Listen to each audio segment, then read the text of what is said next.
ಯುಗಾದಿ ಹಬ್ಬಕ್ಕೆ ಸರ್ಕಾರದ ಶಾಕ್. ನಂದಿನಿ ಹಾಲಿನ ದರ ಮತ್ತೆ ಏರಿಕೆ. ಇದ್ಯಾವ ಸೀಮೆಯ ನ್ಯಾಯಸ್ವಾಮಿ? ಅರ್ಧ ಶತಕ ಭಾರಿಸಿದ ಲೀಟರ್ ಹಾಲಿನ ದರ. ಬಸ್ಸು ಫ್ರೀ, ಈ ಕಡೆ ಅಕ್ಕಿನೂ ಫ್ರೀ. ಅಂದಹಾಗೆ ಇಲ್ಲಿ ಫ್ರೀ ಅನ್ನೋ ಪದ ಹೆಸರಿಗೆ ಮಾತ್ರ. ಉಚಿತ ಭಾಗ್ಯ ನೀಡಿ ಚುಕ್ಕಾಣಿ ಹಿಡಿದಿರುವ ರಾಜ್ಯ ಸರ್ಕಾರ ಇಲ್ಲಿ ಖಚಿತವಾಗಿ ಸಾರ್ವಜನಿಕರ ಜೇಬಿಗೆ ಕತ್ತರಿ ಹಾಕಿದೆ. ಎಸ್, ಮಧ್ಯಾಹ್ನದ ಊಟ ಮುಗಿಸಿ ವಿಶ್ರಾಂತಿಯಲ್ಲಿದ್ದ ಕರ್ನಾಟಕದ ಜನರಿಗೆ ಕರ್ನಾಟಕ ಸರ್ಕಾರ ಹಾಲಿನ ದರ ಹೆಚ್ಚಳ ಮಾಡುವ ಮೂಲಕ ಬಿಗ್ ಶಾಕ್ ಕೊಟ್ಟಿದೆ. ಇಲ್ಲಿ ಯುಗಾದಿಯ ಹಬ್ಬ ಆಚರಣೆಯ ಖುಷಿಯಲ್ಲಿರುವವರು ಒಂದು ಸಲ ಹಾಲಿನ ರೇಟ್ ನೋಡಿದರೆ ಹಬ್ಬದ ಖುಷಿಯೆಲ್ಲ ಒಂದೇ ಕ್ಷಣದಲ್ಲಿ ಮಾಯವಾಗಿ ಬಿಡುತ್ತೇನೋ. ಹೌದು, ಇಲ್ಲಿ ಬಿಸಿಲಿನ ಶಾಖಕ್ಕೆ ಬೇಯುತ್ತಿರುವ ರಾಜ್ಯದ ಜನರು ಬೆಲೆ ಏರಿಕೆ ಶಾಖಕ್ಕೂ ಸುಸ್ತಾಗಿದ್ದಾರೆ. ಮೊನ್ನೆ ತಾನೇ ವಿದ್ಯುತ್ ದರ ಹೆಚ್ಚಳವಾಗಿತ್ತು. ಬಸ್ ಟಿಕೆಟ್ ದರ 15% ಹೆಚ್ಚು ಮಾಡಿದ್ರು. ಇಂದು ಹಾಲಿನ ದರ ಪ್ರತಿ ಲೀಟರ್ಗೆ 4 ರೂಪಾಯಿ ಹೆಚ್ಚು ಮಾಡಿದ್ದಾರೆ. ನಂದಿನಿ ಹಾಲಿನ ದರ ಪ್ರತಿ ಲೀಟರ್ಗೆ 4 ರೂಪಾಯಿ ಹೆಚ್ಚಿಸಿ ರಾಜ್ಯ ಸಚಿವ ಸಂಪುಟ ಅನುಮೋದನೆ ನೀಡಿದೆ. ಈ ಮೂಲಕ ರಾಜ್ಯದಲ್ಲಿ ಲೀಟರ್ ಹಾಲಿನ ದರ ಅರ್ಧ ಶತಕ ದಾಟಿದೆ. ರಾಜ್ಯ ಸರ್ಕಾರ ಹಾಲಿನ ದರ 4 ರೂಪಾಯಿ ಏರಿಸಿದೆ. ನಮ್ಮ ಸಾರ್ವಜನಿಕರಿಗೆ ಅದು ಹೊಟ್ಟೆ ಮೇಲೆ ಬರೆ ಬಿದ್ದಂತಾಗಿದೆ. ಯಾಕೆಂದರೆ ಇದೇ ವರ್ಷದಲ್ಲಿ 2 ರೂಪಾಯಿ ಹೆಚ್ಚಳ ಮಾಡಿತ್ತು, ಈಗ 4 ರೂಪಾಯಿ ಹೆಚ್ಚಳ ಮಾಡಿದೆ. ಯಾಕಂದರೆ ಮೊದಲೇ ದುಡಿಮೆ ಇಲ್ಲ. ಅಂಥ ಸಂದರ್ಭಗಳಲ್ಲಿ ಇವತ್ತು ಮನೆ ಬಾಡಿಗೆ ಇರ್ಬೋದು, ಪ್ರತಿಯೊಂದು ಕಾಳು ಕಡ್ಡಿ ಇರ್ಬೋದು, ಪ್ರತಿಯೊಂದು ಇರ್ಬೋದು. ಕೂಲಿ ಕಾರ್ಮಿಕರಿಗೆ ಸಂಬಳ ಏನು ವೇತನ ಏನು ಹೆಚ್ಚಾಗಿಲ್ಲ. ಬರೀ ಹೆಚ್ಚಾಗಿರೋದು ಮನೆ ಬಾಡಿಗೆಗಳು, ಬೇಳೆ ಕಾಳು ಕಡ್ಡಿಗಳು, ಗ್ಯಾಸ್ಗಳು ಈ ಥರ ಹೆಚ್ಚಾಗಿದ್ದರಿಂದ ಶಾಲೆ ಶಿಕ್ಷಣ ಮಕ್ಕಳಿಗೆ ಕೂಡ ಅಲ್ಲಿ ಫೀಸುಗಳನ್ನು ಪ್ರೈವೇಟ್ ಶಾಲೆಗಳಲ್ಲಿ ಅದು ಹೆಚ್ಚಳ ಆಗಿರೋದ್ರಿಂದ ಹಾಲಿನ ದರ ಇವರು ವರ್ಷದಿಂದ ವರ್ಷದೊಳಗೆ 2 ಬಾರಿ ಈ ರೀತಿ ಜಾಸ್ತಿ ಮಾಡಿದ್ರೆ ನಮ್ಮಂಥ ಸಾರ್ವಜನಿಕರಿಗೆ ಬಡವರಿಗೆ ಹೊಟ್ಟೆ ಮೇಲೆ ಬರೆ ಬಿದ್ದಂತಾಗಿದೆ. ಸರ್ಕಾರ ಈಗಲೇ ನೋಡಿಕೊಂಡು ಅದನ್ನು ಕಡಿಮೆ ರೀತಿಯಲ್ಲಿ ಮಾಡಬೇಕು. ಪ್ರತಿಯೊಂದು ಕಾಳು ಕಡ್ಡಿಗಳು ಮಾಡಿದೆ. ಇವ್ರು ಕೊಡೋ ಸರ್ಕಾರದ್ದು ಯಾವುದೇ ಯೋಜನೆಗಳು ನಮಗೆ ಬೇಡ. ಯಾಕಂದರೆ ಅವ್ರು ಕೊಡೋ ಯೋಜನೆ ನಮ್ಮಲ್ಲೇ ತಗೊಂಡು ನಮಗೆ ಕೊಡೋದಾರೆ ಮತ್ತು ಯಾಕೆ ಯೋಜನೆಗಳು? ಅವ್ರು 2,000 ರೂಪಾಯಿನೂ ಬೇಡ. ಗೃಹ ಜ್ಯೋತಿ ಆಗಿರ್ಬೋದು, ಅಥವಾ ಬಸ್ಸಿನ ಫ್ರೀ ಆಗಿರ್ಬೋದು, ಅಥವಾ ಕರೆಂಟಿಂದ ಆಗಿರ್ಬೋದು, ಮತ್ತೊಂದು ಆಗಿರ್ಬೋದು, ಅದು ಯಾವುದು ನಮಗೆ ಬೇಡ. ಯಾಕಂದರೆ ಜೀವನ ಮಾಡೋದೇ ಕಷ್ಟ ಇದೆ. ಅಂಥದ್ರಲ್ಲಿ ಇವ್ರು ನಮ್ಮ ದುಡ್ಡನ್ನು ತೊಗೊಂಡು ನಮಗೆ ಕೊಡೋದಾದರೆ ಬೇಡ. ಅವ್ರು ಉಚಿತವಾಗಿ ಕೊಡ್ತಾರಾ? ಕೊಡಲಿ. ಇಲ್ಲ ಅಂದ್ಬಿಟ್ರೆ 2,000 ರೂಪಾಯಿ ಕೊಡ್ತಾ ಇದ್ದೀನಿ ನಾನು ಫ್ರೀಯಾಗಿ, ಹೆಣ್ಮಕ್ಳಿಗೆ ಬಸ್ ಉಚಿತ ಅಂತಾರೆ. ಅಲ್ಲಿ ಬಸ್ಸಲ್ಲಿ ಹೋದರೆ ಹೊಡೆದಾಟ, ಮೈ ಮೇಲೆ ಎಚ್ಚೆತ್ಕೊಳ್ಳೋದು, ಕೊಲೆಗಳು, ಸೀಟ್ ಸಿಗದೆ ಆಗೋಂಥ ಪರಿಸ್ಥಿತಿ. ಅದ್ರ ಜೊತೆಗೆ ಈಗ ನಡುವೆ ಬಸ್ಸಿನ ದರಗಳು ಕೂಡ ಹೆಚ್ಚು ಮಾಡಿದ್ದಾರೆ. ಹಿಂಗಾದರೆ ಜೀವನ ಮಾಡೋದು ಹೇಗೆ? ತುಂಬ ಕಷ್ಟ ಆಗಿದೆ. ರಾಜ್ಯ ಸರ್ಕಾರ ಆಗಿರ್ಬೋದು, ಕೇಂದ್ರ ಸರ್ಕಾರ ಆಗಿರ್ಬೋದು, ಬಡರ ಜನರ ಬಗ್ಗೆ ಸ್ವಲ್ಪ ಯೋಚಿತ ಮಾಡಿ ಹೇಗೆ ಜೀವನ ಮಾಡ್ತಾರೆ, ಏನು ಮುಂಚೆ ಯಾವ ಥರ ರೀತಿಗಳ ದರಗಳಿತ್ತು ಆ ರೀತಿ ನಿಗದಿ ಮಾಡಿದ್ರೆ ಎಲ್ಲರೂ ಬದುಕೋಕ್ಕೆ ಈಸಿ ಆಗುತ್ತೆ. ತುಂಬ ಕಷ್ಟ ಆಗಿದೆ ಜೀವನ ಮಾಡೋದು. ಇಲ್ಲಿ ಬೇರೆ ರಾಜ್ಯಗಳಿಗೆ ಹೋಲಿಕೆ ಮಾಡಿದರೆ ನಂದಿನಿ ಹಾಲಿನ ದರ ಕಡಿಮೆ ಇದೆ ಅನ್ನೋ ನೆಪ ಮಾಡಿಕೊಂಡ ರಾಜ್ಯ ಸರ್ಕಾರ ವರ್ಷದಲ್ಲಿ 2-3 ಬಾರಿ ಹಾಲಿನ ದರ ಏರಿಕೆ ಮಾಡಿದೆ. ಈ ಮೂಲಕ ಬಡ ಮತ್ತು ಮಾಧ್ಯಮ ವರ್ಗದ ಜನರಿಗೆ ಬಲವಾದ ಪೆಟ್ಟು ಕೊಟ್ಟಿದೆ. ಕೆಎಂಎಫ್ ಅಧಿಕಾರಿಗಳ ಜೊತೆ 3 ದಿನಗಳ ಹಿಂದೆ ಸಭೆ ನಡೆಸಿದ್ದ ಸಿಎಂ ಸಿದ್ದರಾಮಯ್ಯ ಹಾಲಿನ ದರ ಹೆಚ್ಚಳಕ್ಕೆ ಒಪ್ಪಿಗೆ ಸೂಚಿಸಿರಲಿಲ್ಲ. ಇದೀಗ ನಂದಿನಿ ಹಾಲಿನ ದರ ಏರಿಕೆಗೆ ಸಚಿವ ಸಂಪುಟ ಅನುಮೋದನೆ ನೀಡಿದೆ. ಗ್ರಾಹಕರಿಗೆ ಹಾಲು ಬಿಸಿ ತುಪ್ಪವಾಗಿದೆ. ರಾಜ್ಯದಲ್ಲಿ ಸದ್ಯ ಹೋಮೋಜಿನೆಸ್ಟ್ ಟೋನ್ಡ್ ಹಾಲು ಅರ್ಧ ಲೀಟರ್ಗೆ 27 ರೂಪಾಯಿ ಇದ್ದರೆ ಇದೇ ಹಾಲು 1 ಲೀಟರ್ಗೆ 54 ರೂಪಾಯಿ ಇದೆ.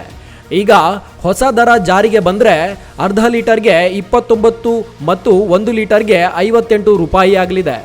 ನೀಲಿ ಪ್ಯಾಕೆಟ್ ಹಾಲು 44 ರೂಪಾಯಿಯಿಂದ 48 ರೂಪಾಯಿಗೆ ಏರಿಕೆಯಾಗಿದ್ದರೆ ಆರೆಂಜ್ ಪ್ಯಾಕೆಟ್ ಹಾಲು 50 ರೂಪಾಯಿಯಿಂದ 54 ರೂಪಾಯಿ ಹೆಚ್ಚಾಗಿದೆ.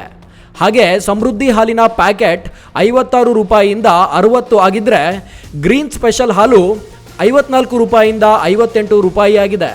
ಸಾಮಾನ್ಯವಾಗಿ ಜನರು ಬಳಸೋದು ನಾರ್ಮಲ್ ಹಾಲು. ಇಲ್ಲಿ ನಾರ್ಮಲ್ ಗ್ರೀನ್ ಹಾಲಿನ ದರವು 52 ರೂಪಾಯಿಯಿಂದ 56 ರೂಪಾಯಿ ಆಗಿದೆ. ಇದೇ ಫೆಬ್ರವರಿಯಲ್ಲಿ ಪ್ರತಿ ಲೀಟರ್ಗೆ 2 ರೂಪಾಯಿ ಏರಿಕೆ ಮಾಡಲಾಗಿತ್ತು. ಆದರೆ ಇದೀಗ ಲೀಟರ್ಗೆ ಬರೋಬ್ಬರಿ 4 ರೂಪಾಯಿ ಏರಿಕೆ ಮಾಡಲಾಗಿದೆ.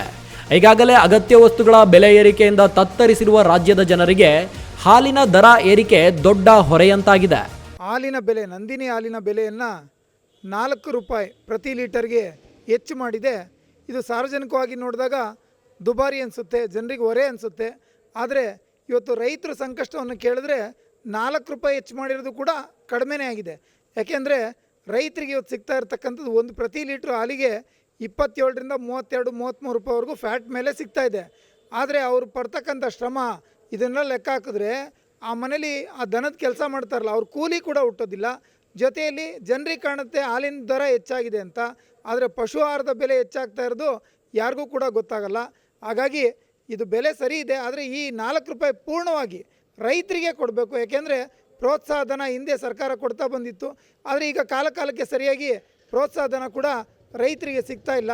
ಹಾಗಾಗಿ ಈಗೇನು ಬೆಲೆ ಹೆಚ್ಚುವರಿ ಮಾಡಿದೆ ಈ ಒಂದು ಹಣವನ್ನು ಸಂಪೂರ್ಣ ರೈತರ ಖಾತೆಗೆ ಹೋಗೋ ರೀತಿಯಲ್ಲಿ ನೋಡ್ಕೋಬೇಕು. ಈ ರೀತಿ ದುಬಾರಿ ಆಗಲಿಕ್ಕೆ ಇಲ್ಲಿ ನಮ್ಮ ನಂದಿನಿ ಆಡಳಿತ ಮಂಡಳಿ ಇದು ಕೂಡ ಕಾರಣ ಇದೆ. ಯಾಕೆಂದರೆ ಇವರು ಚುನಾವಣೆಗೆ ನೀವೆಲ್ಲ ನೋಡ್ತೀರಾ, ಚುನಾವಣೆಗೆ ಲಕ್ಷದಿಂದ ಕೋಟ್ಯಾಂತರ ರೂಪಾಯಿವರೆಗೂ ಖರ್ಚು ಮಾಡ್ತಾರೆ ಒಬ್ಬೊಬ್ಬ ನಿರ್ದೇಶಕರಾಗಿ ಆಯ್ಕೆ ಆಗಿ ಬರಲಿಕ್ಕೆ. ಅಷ್ಟೊಂದು ಕೋಟಿಗಟ್ಟಲೆ ಹಾಕ್ದವರು ಇಲ್ಲೇ ಮಿಸ್ಯೂಸ್ ಮಾಡ್ಕೊಳ್ತಾರೆ. ಇದು ಕೂಡ ಒಂದು ಕಾರಣ, ನಂದಿನಿಗೆ ನಿರ್ವಹಣೆ ಮಾಡೋಕ್ಕಾಗ್ತಾ ಇಲ್ಲ, ಕಷ್ಟ ಆಗ್ತಾ ಇದೆ ಅಂತಾರಲ್ಲ. ಇವರು ಎಲ್ಲರೂ ಸುಖವಾಗಿ ತಿನ್ನಬೇಕು ಅಂದರೆ ಒಬ್ಬೊಬ್ಬ ನಿರ್ದೇಶಕರು ಆಯ್ಕೆ ಆಗಿ ಬರಲಿಕ್ಕೆ ಸುಮಾರು 1 ಕೋಟಿವರೆಗೂ ಖರ್ಚು ಮಾಡ್ತಾರೆ. 1 ಕೋಟಿ ಖರ್ಚು ಮಾಡಿದ್ರು ಎಲ್ಲಿಂದ ತೆಗಿತಾರೆ ಅವ್ರು ತೆಗೆಯೋದು ಸಹಕಾರ ಸಂಘದಿಂದನೇ ತೆಗಿಬೇಕಾಗತ್ತೆ, ಅಲ್ಲಿ ನಷ್ಟಕ್ಕೆ ಕಾರಣ ಆಗುತ್ತೆ. ಹಾಗಾಗಿ ಒಳ್ಳೆ ಆಡಳಿತ ಮಂಡಳಿಯನ್ನು ರೈತರು ಕೂಡ ಆಯ್ಕೆ ಮಾಡಬೇಕು. ದುಡ್ಡು ಕೊಟ್ಟು ನಿರ್ದೇಶಕರಾಗಿ ಆಯ್ಕೆ ಆಗೋಂಥವ್ರನ್ನ ಮುಂದಿನ ದಿನಗಳಲ್ಲಿ ಆಯ್ಕೆ ಮಾಡಬಾರ್ದು. ಪ್ರಾಮಾಣಿಕವಾಗಿ ಅವನು ಸ್ವತಃ ರೈತ ಆಗಿರೋ ಎಷ್ಟೋ ಜನ ನಿರ್ದೇಶಕರುಗಳಿದ್ದಾರೆ ನಂದಿನಿ ಸಹಕಾರ ಸಂಘದಲ್ಲಿ. ಅವ್ರ ಮನೇಲಿ ಒಂದೇ ಒಂದು ಹಸು ಕೂಡ ಇರೋದಿಲ್ಲ, 1 ಲೀಟ್ರ್ ಹಾಲು ಹಾಕಲ್ಲ, ಯಾರ್ದೋ ಹೆಸರಲ್ಲಿ ಬೋಗಸ್ ಖಾತೆಗಳನ್ನ ಮಾಡ್ಕೊಂಡು ಹಾಲು ಉತ್ಪಾದಕರು ಅಂತ ಅನ್ನಿಸ್ಕೊಂಡು ಅವರು ನಿರ್ದೇಶಕರಾಗ್ತಾರೆ. ಬಿಳಿ ಬಟ್ಟೆಗಳನ್ನ ಹಾಕೊಂಡು ಅವರು ರಾಜಕೀಯ ಮಾಡ್ತಾರೆ ಹೊರತು ನಿಜವಾದ ರೈತರು ನಿರ್ದೇಶಕರಾಗಿ ಆಯ್ಕೆಯಾಗಿ ಬಂದರೆ ಅವರಿಗೆ ರೈತರು ಕಷ್ಟ ಗೊತ್ತಿರುತ್ತೆ. ಇಲ್ಲಿ ಹಾಲಿನ ದರ ಹೆಚ್ಚಾಗಿದ್ದು ರೈತರಿಂದ ಖರೀದಿ ಮಾಡುವ ಹಾಲಿನ ದರ ಮಾತ್ರ ಅಷ್ಟೇ ಇದೆ. ರೈತರಿಂದ 1 ಲೀಟರ್ ಹಾಲಿಗೆ 33 ರೂಪಾಯಿ ನೀಡುತ್ತಾರೆ, ಆದರೆ ಗ್ರಾಹಕರಿಗೆ ನೀಡುವ ಹಾಲಿನ ದರ ಮಾತ್ರ ಹೆಚ್ಚಳ ಮಾಡಲಾಗಿದೆ. ಇದು ಯಾವ ನ್ಯಾಯ ಅಂತ ಗ್ರಾಹಕರು ಪ್ರಶ್ನೆ ಮಾಡ್ತಾ ಇದ್ದಾರೆ. ರೈತರು ಎಷ್ಟೇ ಕಷ್ಟಪಟ್ಟು ದುಡಿದು ಹೈನುಗಾರಿಕೆ ಮಾಡಿದ್ರೂ 50% 60% ಭಾಗ ಮಧ್ಯವರ್ತಿಗಳಿಗೆ ಲಾಭದ ತುಪ್ಪ ಸಿಗುತ್ತಿದೆ. ಸರ್ಕಾರದ ಗ್ಯಾರಂಟಿ ಯೋಜನೆ ಮೂಲಕ ರಾಜ್ಯದ ಜನರ ಆರ್ಥಿಕ ಸ್ಥಿತಿ ಸುಧಾರಣೆ ಮಾಡ್ತೀವಿ ಅಂತ ಹೇಳಿ ಇನ್ನೊಂದು ಕಡೆ ಅಗತ್ಯ ವಸ್ತುಗಳ ಬೆಲೆ ಏರಿಕೆ ಮಾಡಿ ಸುಲಿಗೆ ಮಾಡ್ತಾ ಇರೋದು ಯಾವ ನ್ಯಾಯ ಅಂತ ಜನರು ಕೇಳ್ತಾ ಇದ್ದಾರೆ.